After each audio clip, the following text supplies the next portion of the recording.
কোন colour use করে আমার হেয়ারে এত সুন্দর একটা কালার চলে এসেছে। নো ব্লিচ, নো কোনো কিছু, কোনো কেমিক্যাল ছিল না, জাস্ট কালারটা ইউজ করেছি। সেই দিন সকালে উঠেই না কোনো কাজ করতে ইচ্ছা করছিল না।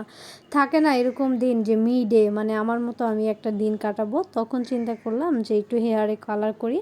পরে হচ্ছে কোটা হেয়ার কালার, এটা কিন্তু আমি আগেও লাগিয়েছিলাম 1 বছর আগে। এখন দেখো কালারটা কত নিচে নেমে গিয়েছে, দ্যাটস ওয়াই চিন্তা করলাম এই হেয়ার কালারটা আবার করি, কারণ আমার কালার হেয়ার অনেক বেশি পছন্দ। আর আমি এই কালারটা নিয়েছি কিন্তু প্রিন্সেস গ্যালারি থেকে। তোমরা যদি 100% অথেন্টিকটা চাও তাহলে প্রিন্সেস গ্যালারি থেকে নিয়ে নিতে পারো। আর কালারটা কিন্তু অবশ্যই যেই দুইটা আর কি প্রোডাক্ট ছিল ভালো মতো মিক্স করতে হবে, 10 মিনিট রেখে দিতে হবে। হ্যাঁ, মিক্স করতে করতে দেখো কালারটাই পুরো চেঞ্জ হয়ে যাবে, মানে এটা প্রপারলি ব্লেন্ড আউট হয়ে গিয়েছে। এরপর চুলটাকে সেকশন করে দেন হচ্ছে দিবা।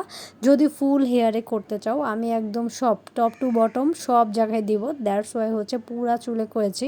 অনেকেই আমার মতো এই কালারটা পছন্দ নাও করতে পারেন, আরও কালার আছে। কেউ যদি কোনো ব্লিচ ছাড়া কালার করতে চান তাহলে বলবো আপনারা এই কালারটা নিয়ে ফেলুন, কারণ হলো এটা কিন্তু আমি দেখলাম যে কোনো ড্যামেজ করেই না, আরও হচ্ছে একটা শাইনি শাইনি একটা লুক দিবে। মানে যখন হচ্ছে ওয়াশ করবেন তখন আপনার হাতেই বুঝতে পারবেন ধরে।